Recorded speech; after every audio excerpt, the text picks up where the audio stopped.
Buenos días, hermanos, que Dios les bendiga. Qué bueno otra vez llegar hasta cada hogar, a cada uno de ustedes con el culto de esta mañana. Vamos a iniciar. Hoy el hermano Arturo trae el tema en la escuela dominical. Continuamos con la serie de cuál debe ser el resultado después de. La semana pasada vimos a Mardoqueo y esta semana el hermano Arturo Vargas va a hablar de Juan el Bautista. Así que saquen sus Biblias, busquen su lugar, acomodémonos y vamos a entregar este tiempo al Señor. Padre, gracias por esta mañana y gracias por cada hermano y hermana y amigo que están allá afuera, Señor, siguiendo hoy la transmisión. Los hermanos de nuestra iglesia, Señor, otros hermanos que están conectados y, Señor, pedimos que hoy sea un día de bendición. Celebramos el Día del Padre este fin de semana y damos gracias, Señor, por nuestros papás y aquellos que nos criaron, Señor. Quizá fue abuelo, un tío, pero gracias, Señor, por aquellos que se dedicaron a invertir en nosotros y trabajar con nosotros, criarnos, sostenernos, y pues bendecimos a ellos hoy. Y pedimos, Dios, tu bendición sobre tu palabra. Guíanos en el nombre de Cristo Jesús. Amén. Muy buenos días, hermanos y amigos, que el Señor les bendiga. Vamos hoy a iniciar el estudio de la palabra del Señor.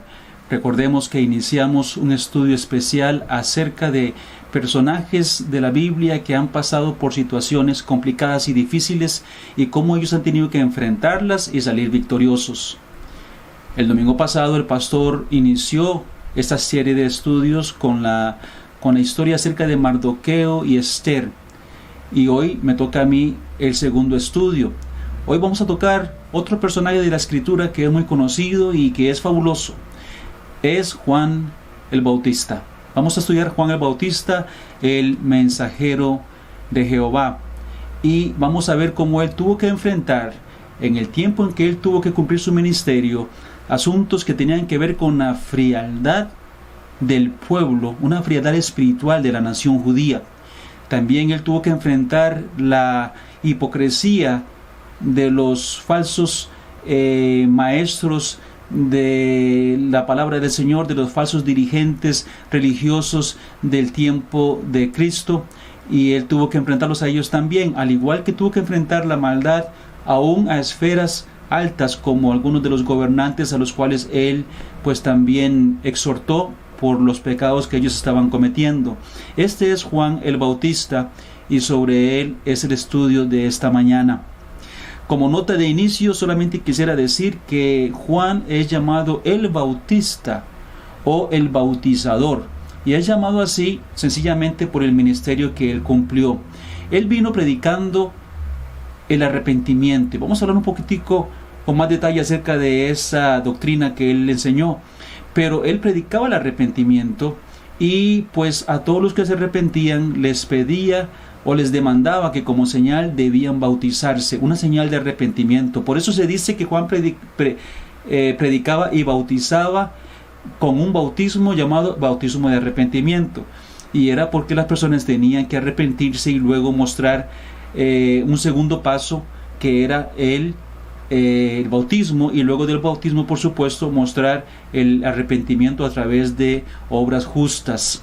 Pero no es que Juan fuera el precursor, por así decirlo, de la denominación bautista de ninguna manera, o que él perteneciera a la denominación bautista tampoco.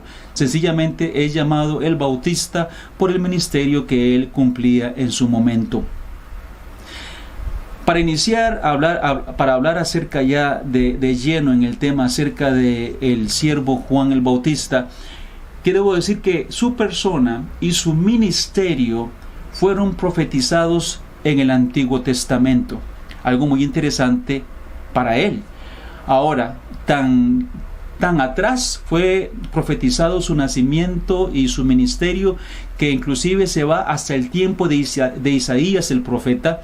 Estamos hablando poco más de 600 años atrás, antes de que Juan el Bautista naciera, ya Dios había anunciado que él vendría.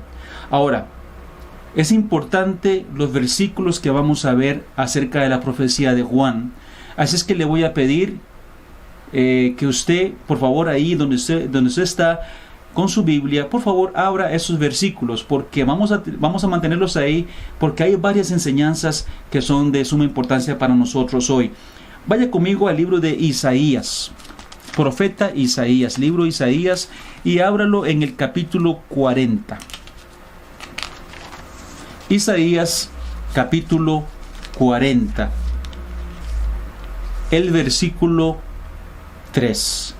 Ahí inicia la profecía acerca de Juan el Bautista, en las palabras de Isaías, que dice así en 43 de Isaías: voz que clama en el desierto, preparad camino a Jehová, enderezad calzada en la soledad a nuestro Dios. La profecía, la voz que clama en el desierto es la voz de Juan el Bautista. Y lo que él clama es lo que él decía ahí, lo que acabamos de leer, que se prepararan las sendas y el camino para Jehová, para Dios. Cuando se habla de preparar el camino y preparar las sendas, lo que está diciendo es la preparación del corazón para recibir al Mesías. Esta profecía de Isaías acerca de Juan el Bautista es corroborada en el libro de Mateo capítulo 3. Mantenga su mano ahí en Isaías, porque tenemos que fijarnos en algunas cositas importantes ahorita más luego. Mantenga Isaías y busque el libro de Mateo en el Nuevo Testamento, el capítulo 3 de Mateo, el versículo 3. Aquí Mateo va a corroborar que la profecía de Isaías se refería a Juan el Bautista. En Mateo capítulo 3, el versículo 3 dice: pues hablando de Juan el Bautista, es aquel de quien habló el profeta Isaías cuando dijo: voz del que clama en el desierto, preparad el camino del Señor, enderezad sus sendas. Este es Mateo corroborando la profecía de Isaías de que se trataba de Juan el Bautista. Ok, muy bien, entonces tenemos Isaías 40 y tenemos Mateo capítulo 3. Jesucristo también corroboró el ministerio de Juan el Bautista, diciendo que él había sido también profetizado en el Antiguo Testamento mucho antes de que él llegara, su ministerio. Y eso se encuentra ahí mismo en Mateo. No pierda Isaías 40, no pierda Mateo 3. Venga ahí apartado esos versículos, porque vamos a volver a ellos ahorita. Pero si usted va a Mateo 11, Mateo capítulo 11, versículo 10. 11:10 de Mateo dice así. Ese es Jesucristo hablando acerca de Juan, y dice así: porque este es de quien está escrito: he aquí yo envío mi mensajero delante de tu faz, el cual preparará tu camino delante de ti. Muy bien, este es Cristo hablando las profecías de Juan el Bautista, pero él no se refiere a la profecía que dio Isaías, sino que se refiere a la profecía de Malaquías. Si usted va a Malaquías, que estamos hablando del último libro del Antiguo Testamento, Malaquías 3, el versículo 1. Malaquías 3:1. He aquí yo envío mi mensajero, el cual preparará el camino delante de mí, y vendrá súbitamente a su templo el Señor a quien vosotros deseáis vosotros. Y aquí viene, ha dicho Jehová de los ejércitos, camino delante de mí. Muy bien, ese es el mensajero. Esos son los textos en la palabra de Dios que manifiestan que el ministerio y la persona de Juan el Bautista habían sido profetizados en el Antiguo Testamento. Pero hay algo interesante en esos versículos. Estos versículos no solamente nos hablan de que venía Juan el Bautista, sino que también en ellos podemos ver cómo Cristo es anunciado como Dios. O sea, en estos versículos vemos la deidad de Cristo. Cuando hablamos de la deidad de Cristo, lo que queremos decir es que Cristo es divino. En otras palabras, Cristo es Dios. Ahora usted me preguntará, ¿cómo se nota que Cristo es Dios en las profecías de Juan el Bautista? Usted tiene los versículos ahí. Le dije que lo tuvieran separado de la mejor manera que pudiera. Déjeme decirle cómo se manifiesta la deidad de Cristo en estos versículos. El profeta Isaías dice así: Voz que clama en el desierto. Muy bien, esa es la voz de Juan. Y la voz de Juan dice lo siguiente: preparar camino ¿a quién? Preparar camino a Jehová. Jehová, el Dios de los israelitas. Pero se está refiriendo a Dios. Hay que preparar camino a Dios. Y luego vuelve a decir lo mismo en otras palabras: enderezad calzada en la soledad a nuestro Dios. Lo que la voz del mensajero habla de que hay que preparar el camino para Dios, Jehová Dios. Y luego Mateo dice, esto es lo que dice Isaías. Isaías dice esto: ese es aquel del que habló el profeta Isaías, voz del que clama en el desierto, preparad el camino del Señor. Mateo no usa el nombre Jehová y no dice Dios, dice el Señor, refiriéndose al Señor Jesucristo, lógicamente. Pues esto nos dice que si Isaías lo menciona como Dios, Jehová, y si Mateo lo menciona como el Señor, lo que significa es que está hablando de Jesús como Dios. Segunda persona de la Trinidad. Jesucristo divino. Ahora, otro asunto. Cuando Cristo corrobora el ministerio de Juan el Bautista, él dice así: he aquí yo envío mi mensajero delante de tu faz, el cual preparará tu camino delante de ti.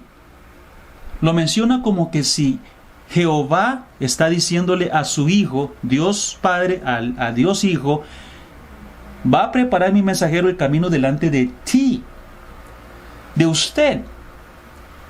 Pero cuando vamos a Malaquías dice en 3:1: he aquí yo envío mi mensajero, el cual preparará el camino delante de mí. No dice de ti, dice de mí.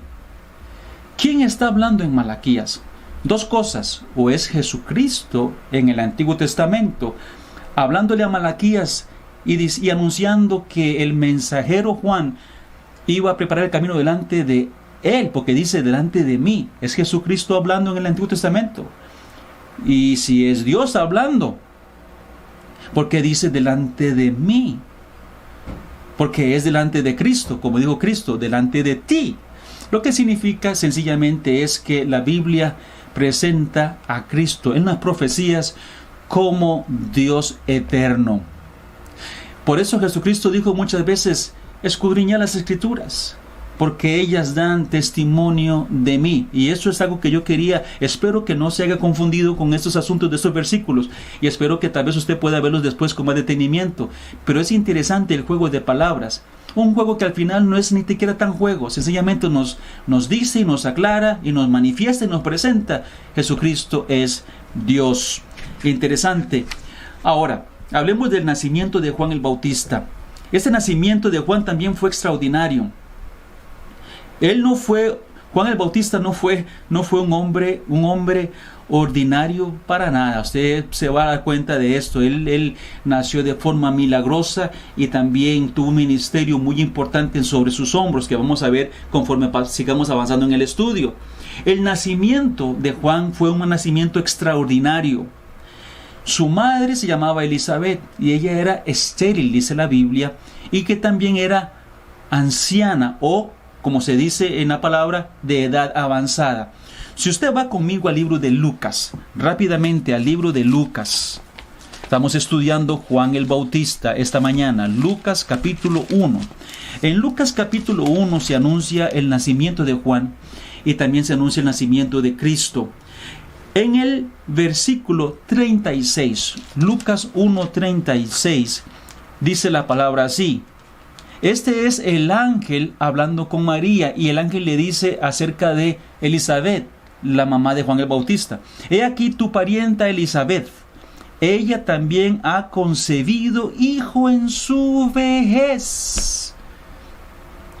Este es el sexto mes para ella, la que llamaban estéril. En este versículo se encuentran que era vieja, estaba en su vejez, era de edad avanzada y además estéril. Y pues si usted ve ahí mismo en Lucas, el versículo 18, vamos al 18, cuando el ángel le está diciendo a Zacarías que él va a tener un hijo, oiga lo que dice en el 18, 1:18 de Lucas. Dijo Zacarías al ángel: ¿en qué conoceré esto? Porque yo soy viejo y mi mujer es de edad avanzada. Entonces aquí tenemos los dos impedimentos para que una mujer se le viera muy difícil, imposible tener un hijo. Y si usted pensara en un momento, ¿qué otra mujer en las escrituras cumplen estos mismos asuntos? Estos mismos, por así decirlo, problemas. Estéril y de edad avanzada. Tal vez te acuerdas de Sara, la mujer de Abraham, la esposa de Abraham. Ella tuvo el hijo de la promesa llamado Isaac, pero antes de tenerlo, sabemos que Sara era estéril, y segundo, llegó el punto en que ella llegó a ser de edad avanzada, y Abraham se lo decía: ya somos de edad avanzada, ¿cómo va a ser posible tener un hijo? Y pues Sara tuvo a Isaac, y todos conocemos la historia de Abraham y Sara y el hijo de la promesa, y entendemos el gran milagro que sucedió cuando nació Isaac. Pero déjenme decirle que lo mismo sucedió con Juan el Bautista. Lo mismo sucedió. Tan milagroso fue el nacimiento de Isaac como fue el nacimiento de Juan el Bautista, de parte de una mujer que era estéril y también de edad avanzada. Un nacimiento extraordinario. Hubo también otros incidentes interesantes en el nacimiento de Juan el Bautista. Su padre quedó mudo por incredulidad cuando el ángel le dice, él está diciendo de aquí, ¿verdad? Ya leímos el versículo 18 del capítulo 1 de Lucas. ¿Cómo vamos a saber si somos viejos? El ángel le dice: yo soy Gabriel y vengo a dar el anuncio, esto viene de parte de Dios, y por ser incrédulo te quedarás mudo. Y quedó mudo hasta que el niño nació. Algo interesante, el nombre del niño es Juan, pero el nombre no fue puesto por sus padres. El nombre de Juan fue escogido por Dios. En Lucas 1:14 dice así: y tendrás gozo y alegría, y muchos se regocijarán de su nacimiento. Pero el 13 también dice: pero el ángel le dijo a Zacarías: no temas, porque tu oración ha sido oída, y tu mujer Elizabeth te dará a luz un hijo, y llamará su nombre Juan. Eso es orden del ángel. Interesante. Datos interesantes acerca del nacimiento de Juan el Bautista. La forma de vida que tuvo Juan el Bautista era algo que tampoco era normal. Juan el Bautista se dice en Mateo capítulo 3, vamos a Mateo capítulo 3. Mateo capítulo 3, el versículo 4 dice: y Juan estaba vestido de pelo de camello, tenía un cinto de cuero alrededor de sus lomos, y su comida era langostas y miel silvestre. Además, sabemos que Juan vivía apartado del pueblo, vivía en el desierto, apartado, y según lo que Jesucristo nos dice en uno de los pasajes, por esa causa de que Juan se retraía de andar con las personas y vivía aparte, algunos decían que tenía un demonio. Jesús recriminó esas palabras de las personas. Pero Elías era muy parecido a Juan, o podemos decir que Juan más bien era muy parecido a Elías, porque si usted va a la Biblia en el segundo libro de Reyes, no tenemos que ir ahorita, pero usted puede ir al segundo libro de Reyes, el capítulo 1 en adelante, ahí usted va a leer acerca de Elías. Elías vestía con un vestido de pieles y con un cinto también de cuero en sus lomos, como con Juan el Bautista. Y Elías también era una persona que era retraída de estar entre la muchedumbre, vivía como aparte, muy parecido a Juan el Bautista. De hecho, en el libro de Lucas, estamos yendo de aquí para allá para poder entender un poquito acerca de Juan el Bautista. Por eso estoy yendo a Mateo y Lucas. En Lucas capítulo 1 se dice algo importante de él. Vea lo que dice Lucas 1:17. Lucas 1:17. Él irá irá delante de él con el espíritu y poder de Elías, para hacer volver los corazones de los padres a los hijos y de los rebeldes a la prudencia de los justos, para preparar al Señor un pueblo bien dispuesto. el Señor Jesucristo. Ahora, lo que está diciendo aquí es que él va con el espíritu, con el poder del espíritu de Elías, pero no era tanto un poder en cuanto al asunto de hacer diferentes milagros como Elías los hizo, porque no encontramos a Juan haciendo milagros como los hizo Elías en ninguna parte de la Escritura en el Nuevo Testamento, pero el poder no se encontraba tanto ahí, el poder se encontraba en la predicación y en el convencimiento de Juan hacia las personas, porque se dice que muchos se convertían y muchos se arrepentían y muchos eran bautizados. Él tenía un poder tremendo de predicación, como lo tuvo Elías también, un poder de convencimiento también, un poder de valor para enfrentar a los enemigos de Dios. Un poder que también lo tuvo Elías cuando enfrentó a los falsos profetas, cuando allá en el Monte Carmelo enfrentó al rey Acab y le puso enfrente todas sus maldades sin pelos en la lengua, como decimos. Juan el Bautista era semejante a Elías en ese aspecto. Ese era el espíritu del poder de Elías. Él recriminó a los hombres su maldad, recriminó a los hombres su hipocresía y su pecado, fueran ellos del pueblo israelita, fueran ellos judíos o fueran ellos paganos. A él no le importaba, él iba a hacer su trabajo y lo iba a hacer bien, como lo hizo Elías. Juan predicaba al pueblo y le pedía al pueblo que se arrepintiera. Mateo 3:2 leo para ustedes. En aquellos días, 3:1, en aquellos días vino Juan el Bautista predicando en el desierto de Judea y diciendo: arrepentíos porque el reino de los cielos se ha acercado. Arrepiéntase, le decía él a los del pueblo, a los que llegaban, arrepiéntase. El reino de los cielos se ha acercado, arrepiéntanse. Cuando llegaban los religiosos, a ellos también les mandaba arrepentimiento, y con ellos fue un poco más duro. Ahí mismo en Mateo capítulo 3, el versículo 7 al 9, dice así: al ver él que muchos de los fariseos y de los saduceos venían a bautizarse, les decía: generación de víboras, ¿quién os enseñó a huir de la ira venidera? Haced pues frutos dignos de arrepentimiento, y no penséis decir dentro de vosotros mismos: a Abraham tenemos por padre. Porque yo os digo que Dios puede levantar hijos de Abraham aún de estas piedras. Muy bien, entonces ellos venían, los religiosos venían, querían bautizarse, pero parece que Juan podía mirar en la vida de ellos que no había un arrepentimiento verdadero. Sus obras eran pecaminosas. Y entonces cuando llegaban a bautizarse, por la tremenda predicación de este hombre de Dios, él le decía, los trataba como víboras, que querían huir de la ira de Dios, pero no se arrepentían de corazón.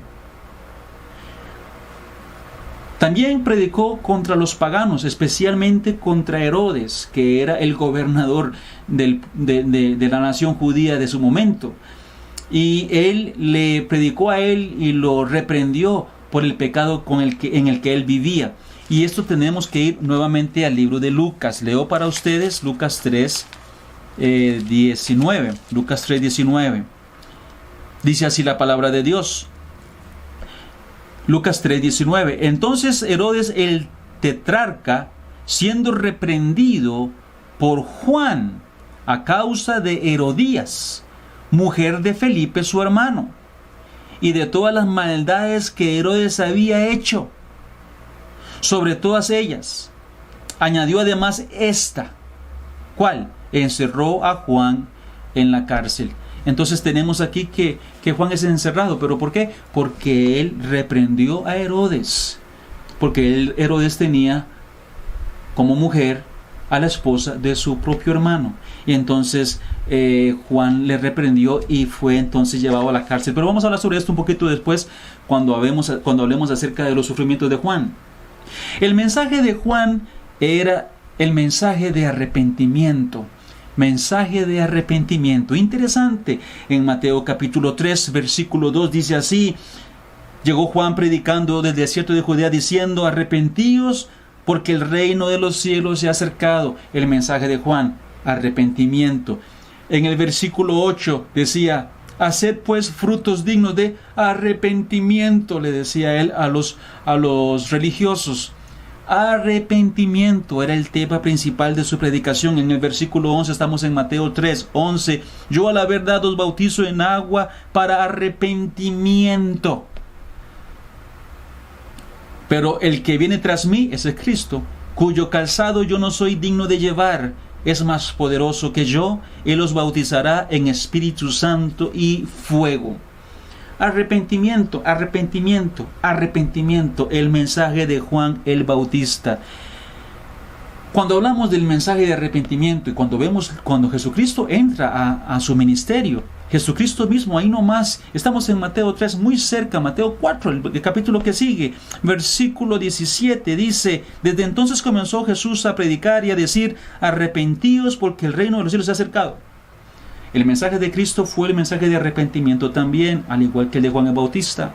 Cuando usted va al libro de Hechos, el capítulo 13, versículo 19, encuentra a Pedro predicando el mensaje del arrepentimiento. Y en el mismo libro de Hechos, en el capítulo 20, el versículo 21, usted encuentra al apóstol Pablo predicando el mensaje del arrepentimiento. Mensaje de arrepentimiento. La gente necesita arrepentirse de su pecado, de su maldad, de su rebelión contra Dios, de sus ofensas contra Dios, porque hemos quebrantado la ley de Dios. Pero ese mensaje de arrepentimiento es un mensaje que se ha debilitado mucho hoy día en la iglesia de Dios, en la boca de los cristianos. El mensaje desde el púlpito de las iglesias locales. El arrepentimiento se ha ido a un lado. Es algo que a la gente no les gusta escuchar. Y pareciera como que es algo que a los predicadores no les gusta enseñar. Y esto no puede ser así. Tenemos que volver nosotros, hermano que me escucha, pastor que me escucha, siervo que me escucha, maestro de la Biblia, y enseñar el mensaje del arrepentimiento. El hombre necesita arrepentirse de su pecado. Déjenme hablar un poquito acerca de ese arrepentimiento. Déjenme hablar un poco porque es importante este tema y para que podamos entender un poquito mejor. Hablemos de arrepentimiento. El verdadero arrepentimiento es que hay personas que han dicho: yo tuve un encuentro con Jesús. Y hay personas que dicen: yo hice un día una decisión por Cristo.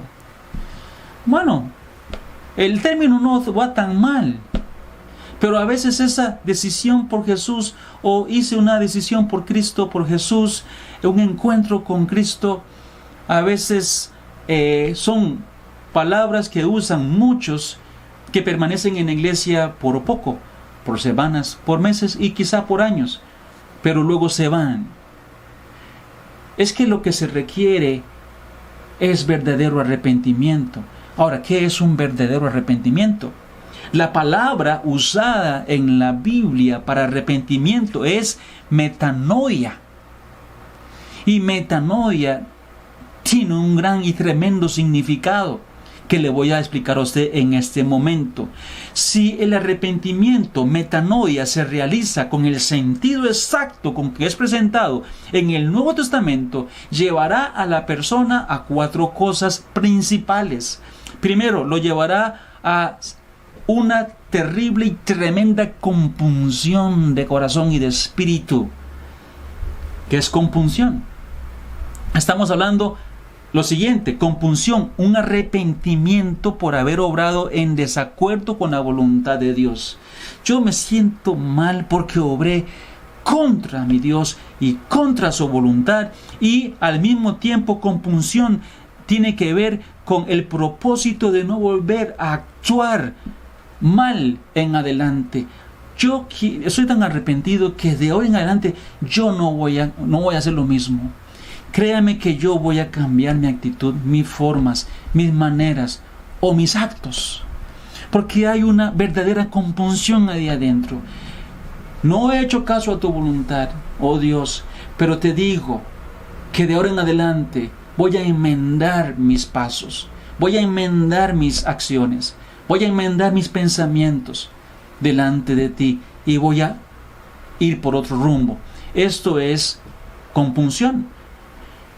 Pero dice que arrepentimiento también tiene que ver con, segundo, culpa. Culpa. ¿A qué nos referimos con eso? Bueno, que el pecador se reconoce culpable y dice: yo tengo la culpa. Mientras usted no crea que usted tiene la culpa, ¿de qué se va a arrepentir usted si usted no siente que tiene culpa de nada? Pero el verdadero arrepentimiento le hace a usted sentir la culpa que usted y yo realmente tenemos. Porque nosotros hemos quebrantado la ley de Dios de una u otra forma. Y si lo hemos quebrantado de una manera, hemos quebrantado toda su ley. Y cuando hemos quebrantado la ley de Dios, hemos ofendido a Dios, nos damos cuenta de que Dios está enojado con nosotros porque hemos quebrantado su ley. Y necesitamos entender que somos culpables de ese delito. Pero además también está la tercera cosa del verdadero arrepentimiento: reformación. El verdadero arrepentimiento, metanoia, tiene que ver entonces con compunción, culpa y reformación. Significa una corrección de comportamiento y costumbres. Mi forma de comportarme va a ser diferente. Mis costumbres van a ser diferentes. Y eso es una realidad que ha sucedido en la vida de todos aquellos que nos hemos arrepentido de corazón. Pero el hecho de que usted diga, tuve un encuentro con Cristo, pero no hubo compunción, no hubo culpa y no hubo reformación en su vida, significa que eso fue una sola tiempo, un ratito de emoción que pasó. Pero la vida siguió igual. Significa que no hubo un verdadero arrepentimiento. Aquellos religiosos venían a bautizarse y Juan les decía, ustedes son como víboras, pero ustedes no hacen ustedes no tienen fruto de haberse arrepentido y vienen a querer bautizarse para mostrar qué es lo que quieren, para mostrar qué. Pero esa es la tercera. La cuarta, dar vuelta. Arrepentimiento tiene que ver con cambiar de dirección, que significa que vamos en esta dirección, en nuestra propia manera, nuestra propia vida, nuestros propios deseos y pensamientos, y cambiamos de dirección para buscar a nuestro Creador y nuestro Salvador y Señor, Dios, para entrar nuevamente en la comunión con Dios, para hacer su voluntad y para servirle. Ya no caminamos hacia allá, sino que caminamos de ahora en adelante hacia allá. Es otra dirección completa. Eso es un cambio de andar. Eso es un cambio de vida. Es la vida de la fe. Y esto es lo que significa verdadero arrepentimiento. Verdadero arrepentimiento. Juan predicaba el bautismo del arrepentimiento, dice Marcos 1:4. El bautismo del arrepentimiento. Ahora, por favor, no es que hubiera un bautismo que salvara. El bautismo del arrepentimiento de Juan no salvaba, sino que lo que significa es que, como dice la Biblia, las personas se bautizaban confesando sus pecados. Lea Mateo 1, 4 y 5. La gente se bautizaba confesando sus pecados. Ellos confesaban y se bautizaban. Entonces, todo el programa que se cumplía cuando la gente llegaba se le denominaba bautismo de arrepentimiento, porque era el bautismo de los arrepentidos por sus pecados. Pero en ninguna escritura usted va a encontrar que fuera un bautismo de salvación, sino un bautismo que mostraba el corazón del penitente que llegaba confesando sus pecados. Veamos la situación del momento en que vivió Juan, lo que tuvo que enfrentar Juan el Bautista. La situación que Juan tuvo que enfrentar, hermanos, no fue una situación nada fácil. De ninguna manera. Déjenme explicarles cómo estaba la situación en ese tiempo. Primero, que Israel vivía bajo el yugo de Roma. El yugo romano. Había esclavitud. ¿Quién quiere ser esclavo? Nadie quiere ser esclavo. Con esclavitud vienen los abusos de todo tipo para el pueblo israelita. Había hambre, usted lo puede notar en las lecturas del Nuevo Testamento, en los Evangelios, cómo había necesidad, cómo había gente padeciendo de hambre y cómo había gente también enferma, muchos enfermos, muchos habían en el tiempo del Nuevo Testamento. Era la situación que estaba viviendo la nación judía bajo el yugo romano. Entonces esto era difícil, tener que llegar y enfrentar a las personas que están viviendo de esta manera, desconcertadas y desanimadas. Además podemos notar en los evangelios que había en los tiempos de Cristo, en los tiempos en que llegó Juan el Bautista, un gran movimiento que podemos decir así, un movimiento demoníaco. Porque usted puede ver en las escrituras y en los textos cómo muchas personas tenían enfermedades causadas por demonios y cómo también había mucha gente poseída y tenían que estar siendo liberados. No se lee de esto en el Antiguo Testamento. Se lee en el Nuevo Testamento, especialmente en los evangelios, cuando Cristo estuvo aquí en la tierra y Juan fue uno de los que llegó ahí en el tiempo de Cristo y todo eso se estaba dando. Era la situación en que estaba enfrentando Juan, una situación que no es fácil. Las personas que vivían en el tiempo de Juan vivían, como dice la Biblia, en una terrible oscuridad. La Biblia dice, el pueblo que vivía en tinieblas vio gran luz. Tinieblas. ¿Sabe por qué? Porque qué esperanza podían tener aquellas personas. Analice usted por un momento conmigo que esas personas están siendo esclavos del yugo romano y que este pueblo tiene casi 400 años de que no se levantaba un profeta, de que no llegó nadie haciendo milagros como empezaron a ver con la llegada de Juan, el nacimiento de Juan, una mujer estéril embarazada, un milagro. Tenía 400 años la nación de no ver nada de esto. ¿Qué futuro veían ellos? Estamos bajo Roma. ¿Y cuándo nos va a soltar Roma? Cada vez es más potente esta nación, cada vez más se extiende este imperio. Entonces nosotros permaneceremos así para siempre. ¿Por qué no se ha levantado un caudillo? ¿Por qué no se ha levantado un juez como los del Antiguo Testamento, como un Gedeón o un Sansón? No se levantó nada de esto. Y por eso el pueblo se encontraba en una tiniebla. No sabían qué era el futuro de ellos, qué iban ellos a hacer. Ellos deseaban, por supuesto, que llegara el libertador. Pensaban en el Mesías prometido, pero lo miraban o lo esperaban como el gran libertador del yugo romano.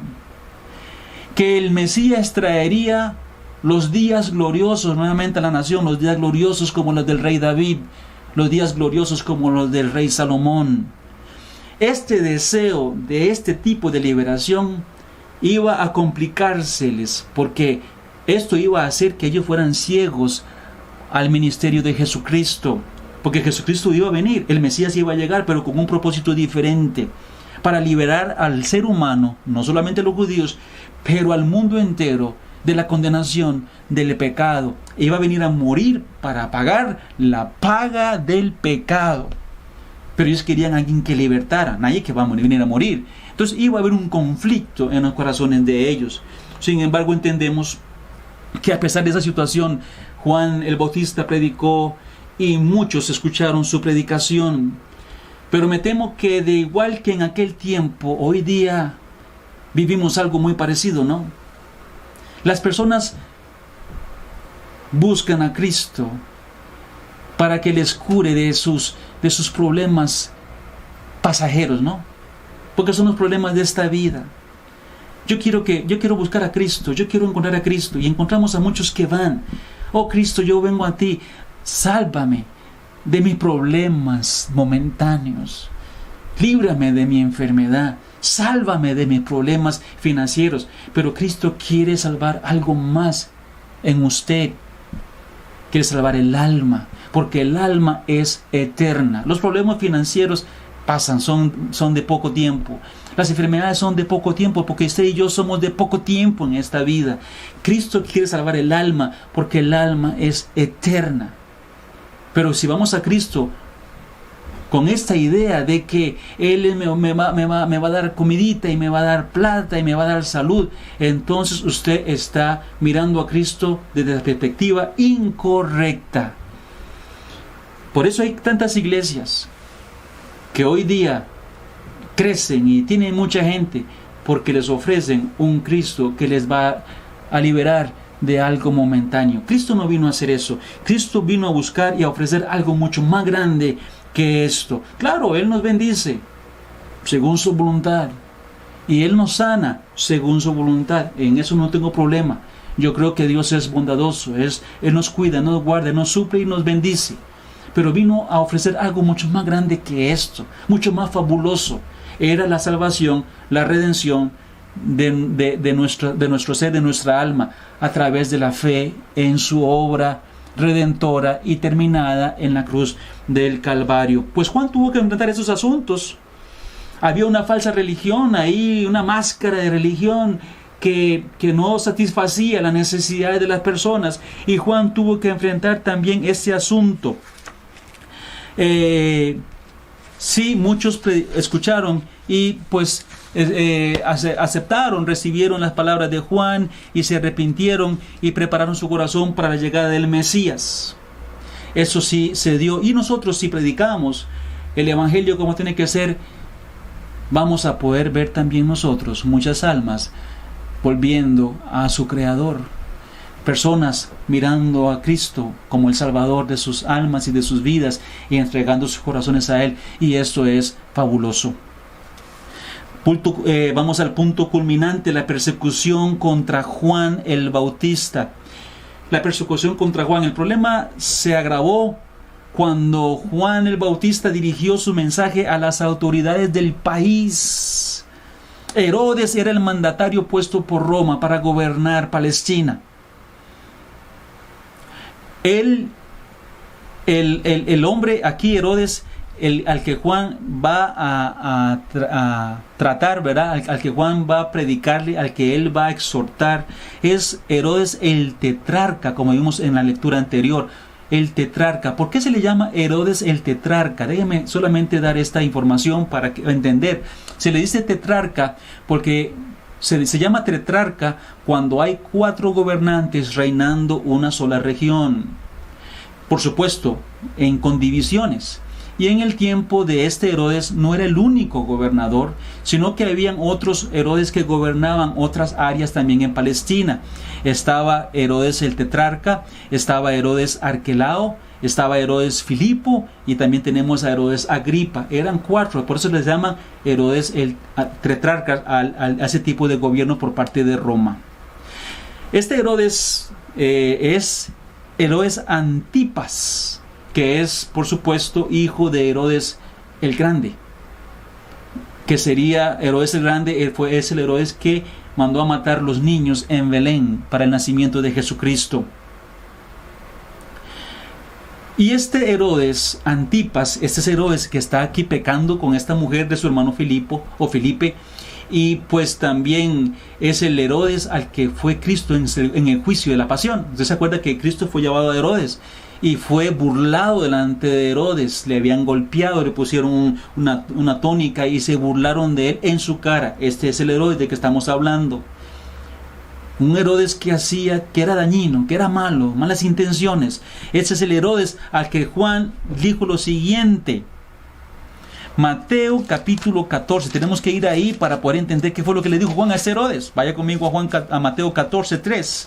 Mateo 14:3 dice así: porque Herodes había prendido a Juan y le había encadenado y metido en la cárcel por causa de Herodías, mujer de Felipe su hermano, porque Juan le decía: no te es lícito tenerla.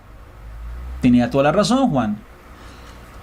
Y Herodes quería matarle, pero temía al pueblo, porque tenían a Juan por profeta. Era un profeta.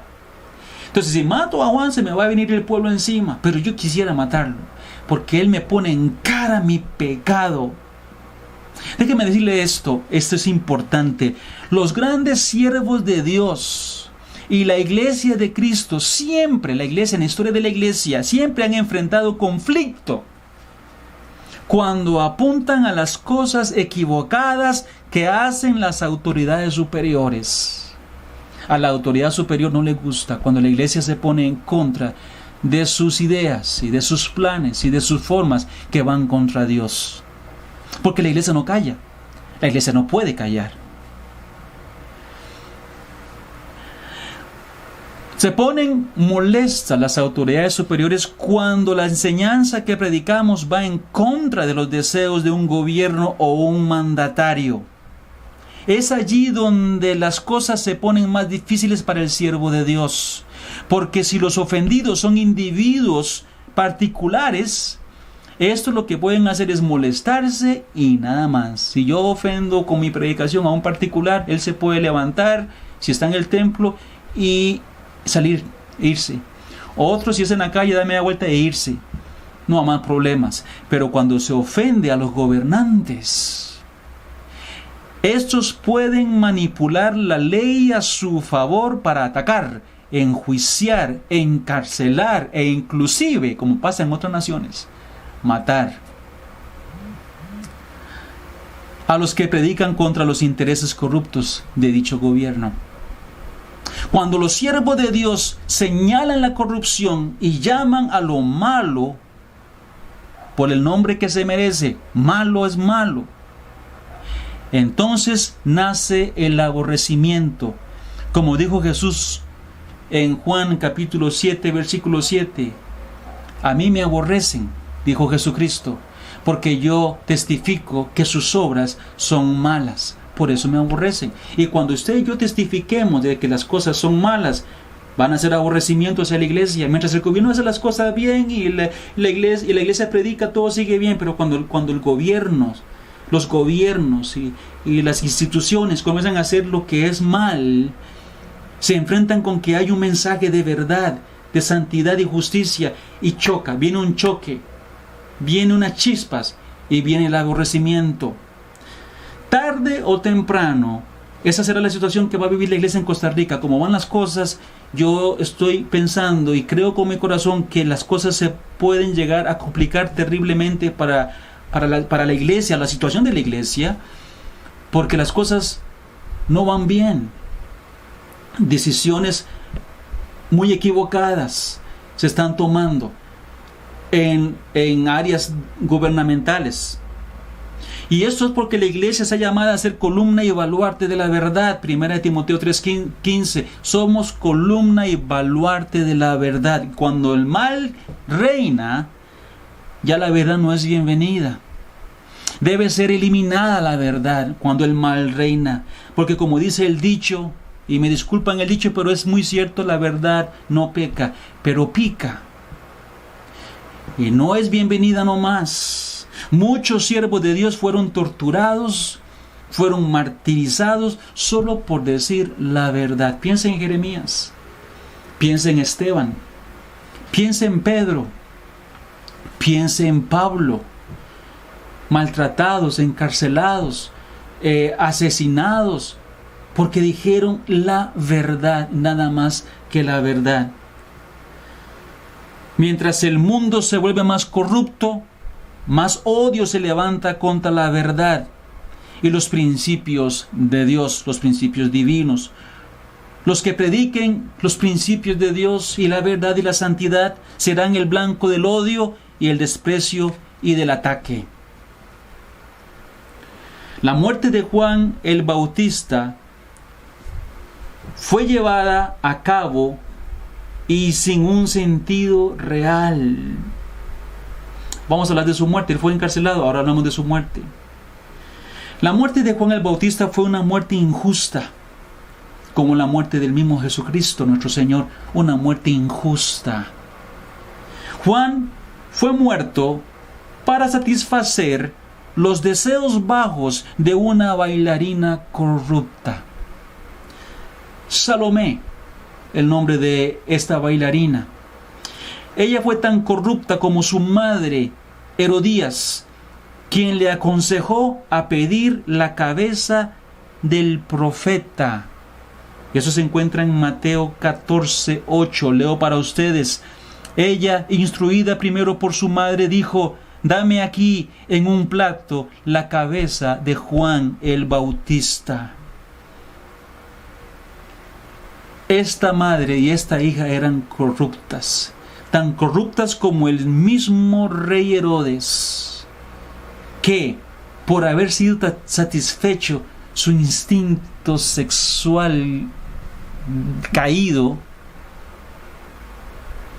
no tuvo peros para dar como premio de esta petición a esta mujer la cabeza del siervo de Dios. Y así fue como murió Juan el Bautista. Necios somos, hermanos, nosotros, discúlpenme la frase, pero es la verdad. Necios somos si nosotros pensamos recibir justicia de los injustos. Esperemos justicia de Dios, pero no esperemos justicia de aquellos que aman el mal y aborrecen la verdad. Y usted y yo somos de la verdad. Aborrecieron a nuestro querido Salvador, a nuestro amado Salvador. ¿No nos van a aborrecer a nosotros cuando prediquemos la verdad? Eso es lo que Juan tuvo que enfrentar. Y él entregó su vida por su Salvador. Ahora, yo quisiera, para ir cerrando, decirle a usted las bellas palabras que Cristo dijo de Juan. ¿Qué pensó Herodías, la mujer de Herodes? Que este era un hombre despreciable, Juan el Bautista, que merecía la muerte, no soportaba verlo. Herodes mismo quería matarlo. Pensaban lo peor de Juan. Pero quizá usted y yo tenemos personas que piensan lo peor de nosotros por ser cristianos, por el mensaje que predicamos. Pero le digo una cosa, ¿qué importa lo que piensen ellos? Lo que importa es lo que piense Dios de nosotros. Es lo que piense Cristo de usted, Cristo de mí. Eso es lo que importa. Y si estamos complaciendo a Dios, y si Él está complacido con nosotros, solo tenemos que seguir adelante, haciendo lo que es justo y recto delante de Él. Note lo que dice Cristo acerca de Juan el Bautista y vamos cerrando el estudio de hoy. Quiero que vaya conmigo a Mateo 11. En Mateo 11, 7. Oiga lo que dice.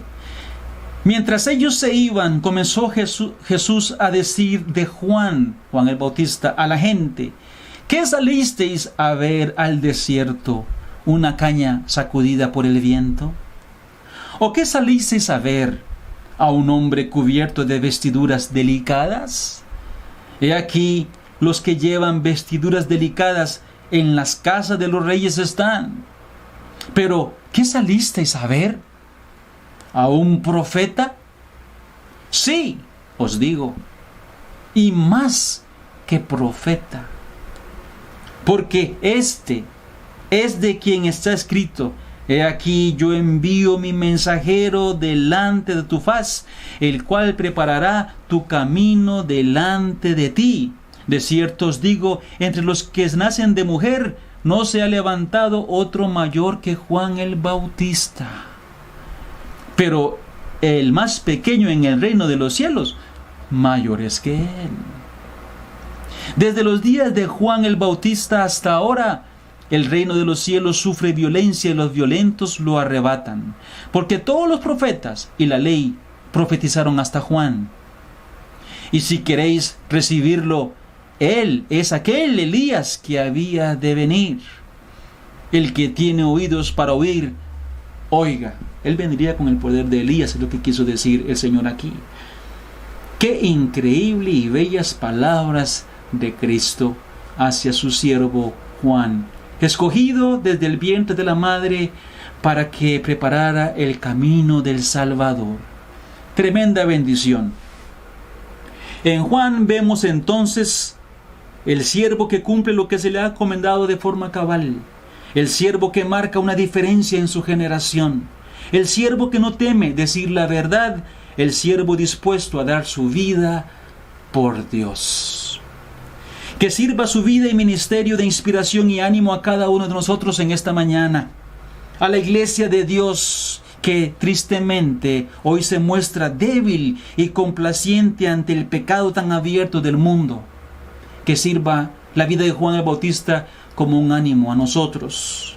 Alguien debe incomodar al que hace el mal y ese trabajo lo tiene la iglesia. Una incomodidad que lleve a las personas a pensar en algo diferente, que lleve a las personas a un cambio de dirección, que lleve a las personas al arrepentimiento verdadero delante de Dios. Que el Señor les bendiga.